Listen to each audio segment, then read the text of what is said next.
넷플릭스가 미국 댈러스와 필라델피아에 3,000평 규모의 몰입형 복합 체험관을 오픈했습니다. 이른바 넷플릭스 하우스라는 곳인데요. 미국 디즈니랜드가 10만 평 정도 된다고 하니까 테마파크라고까지는 할 수 없지만 백화점과 대형몰의 2개 층 정도 3,000평 규모로 들어간다고 하니까 결코 작은 형태라고는 볼 수 없겠네요. 원피스를 모티브로 해적 테마의 대형 탈출 게임을 진행할 수 있는 존이 있다거나 웬즈데이 네버모어 아카데미를 배경으로 한 카니발 형태의 오픈 체험월드 존도 있고요. 기묘한 이야기 호킨스 마을 세트장에서 한서를 찾고 미션을 수행하는 공포 체험존도 있다고 하네요. 우리의 자랑 오징어 게임 무궁화 꽃이 피었습니다 등을 아주 직접적으로 체험할 수 있는 핵심 존도 있다고 합니다. 테마 다이닝도 잘 갖춰져 있다고 해요. 넷플릭스 요리 예능이나 인기 시리즈에서 영감을 받은 독특한 메뉴를 판매합니다. 사실 이 식당은 입장권 없이도 이용 가능한 오픈 공간이거든요. 그래서 메뉴당 가격을 지불해서 먹는 형태라고 해요. 오징어 게임 테마의 레드라이트, 그린라이트 치킨이 $16 한다거나, 기묘한 이야기를 저는 못 보긴 했는데 스쿱스 아오이 테마의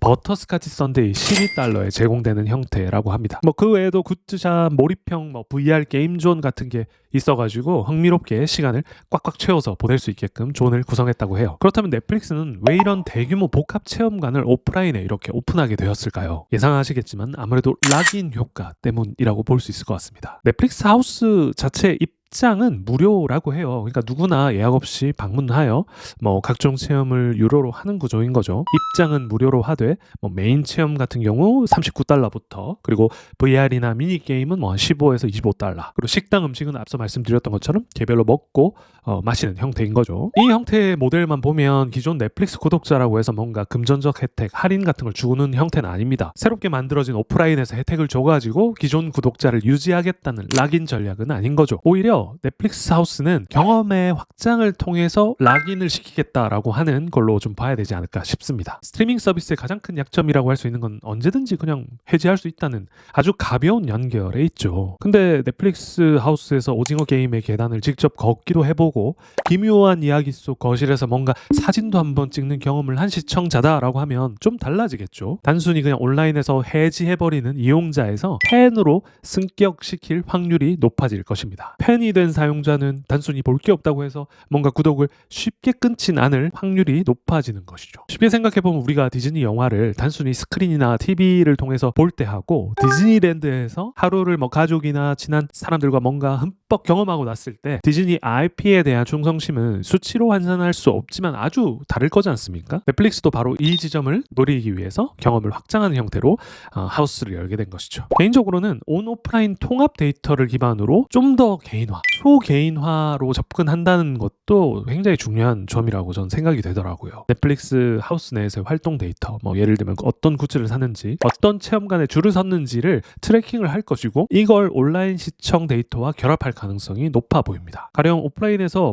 브리저튼 애프터눈 티를 즐긴 회원에게 온라인 앱을 접속하면 그 사람한테는 관련 비하인드 영상이나 차기작 알람을 우선적으로 노출해서 앱 체류 시간을 높일 수 있겠죠. 반대로 그냥 온라인에서 시청한 사람이 있다, 그리고 데이터를 추적할 수 있다라고 하면 오프라인에 왔을 때 또 잊지 못할 브리저튼 관련한 서비스나 경험을 할 수 있게끔 제공하는 것도 가능할 것입니다. 아무래도 조금 더 나를 이해하고 나에게 맞는 콘텐츠를 제시해서 감동을 불러일으킬 확률이 높아지게 되는 것이죠. 이건 애초에 넷플릭스가 온라인에서 아주 중요하게 생각하는 전략적 요소이기도 하죠. 뭔가 개별화된 걸 제공을 해서 체류 시간을 늘리고 이 사람이 더 감동하고 뭔가 감정적 고양이 이루어지게 만들겠다라고 하는 전략적인 기조와도 연결되는 흐름일 것입니다. 아무래도 이거를 조금 더 강화하는 유의미한 활동으로 넷플릭스 하우스를 바라보는 거 아닐까라고 생각이 들더라고요. 또한 신규 유입, 그리고 복귀 유도 차원에서도 되게 유의미하겠죠. 무료 입장이다 보니까 기존에 넷플릭스를 구독하고 있는 사람이 아니어도 입장이 가능할 겁니다. 넷플릭스 구독자가 친구들, 이렇게 넷플릭스 구독 안 하는 사람도 끌어들이겠죠. 현장에서 체험을 이렇게 즐긴 비구독자는 이 드라마 재밌겠네 라고 느끼면서 현장에서 바로 구독을 하거나 집에 가서 보거나 하는 게 가능하겠죠. 그리고 해지했던 사용자가 다시 돌아오게 만드는 강력한 어떤 체험형 광고판 역할도 할 수 있을 것입니다. 정리해보면 경험의 확장, 온 오프라인 통합 어떤 데이터 기반으로 초개인화를 더 간다. 그리고 신규 유입, 복귀 유도 이런 것들을 유의미하게 하겠다라는 걸로 좀 보입니다. 그죠? 끝으로 저는 이 넷플릭스가 댈러스와 필라델피아라고 하는 도시에 왜 이 넷플릭스 하우스를 오픈했을까도 좀 궁금하더라고요. 좀 찾아보니까 역시 뭔가 데이터를 기반으로 한 넷플릭스답다라는 생각이 좀 들었습니다. 넷플릭스는 아시는 것처럼 자사가 보유한 방대한 시청 데이터를 분석을 하죠. 넷플릭스 하우스를 만들 때도 이런 것들을 되게 철저히 분석했다고 해요. 분석 결과 필라델피아와 댈러스 인근 지역이 넷플릭스 콘텐츠 소비량이 매우 높고 팬층이 상대적으로 두터운 지역으로 확인됐다고 해요. 단순히 인구가 많고 뭔가 활성화되어 있는 뭐 뉴욕이나 LA 같은 대도시 중심부로 진출하는 것도 방법이었겠지만 이미 팬층이 두텁고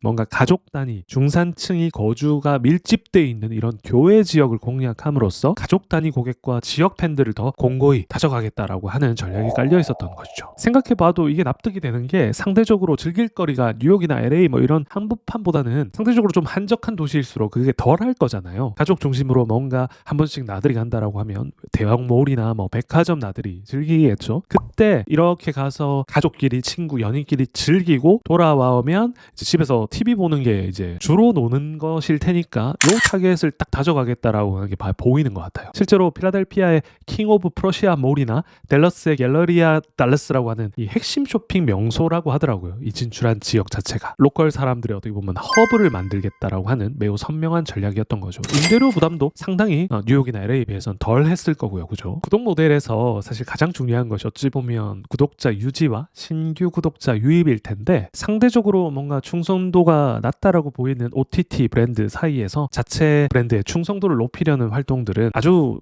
치열하게 고민을 해서 만들고 있을 텐데 넷플릭스의 이번 시도는 어떻게 보면 오프라인으로 그런 경험을 확장해서 기존 팬과 신규 유입을 노리는 효과를 기대할 수 있을 것으로 보입니다. 아마 다른 OTT 브랜드들에게도 많은 시사점을 던져주겠죠. 그래서 저도 어떤 결과를 가져다 줄지 좀 기대하며 지켜볼 것 같습니다. 영상 시청해주셔서 감사하고 다음에 또 재밌는 이야기로 찾아뵙도록 하겠습니다. 구독, 좋아요, 알림 꼭 좀 부탁드릴게요. 진짜 힘이 납니다.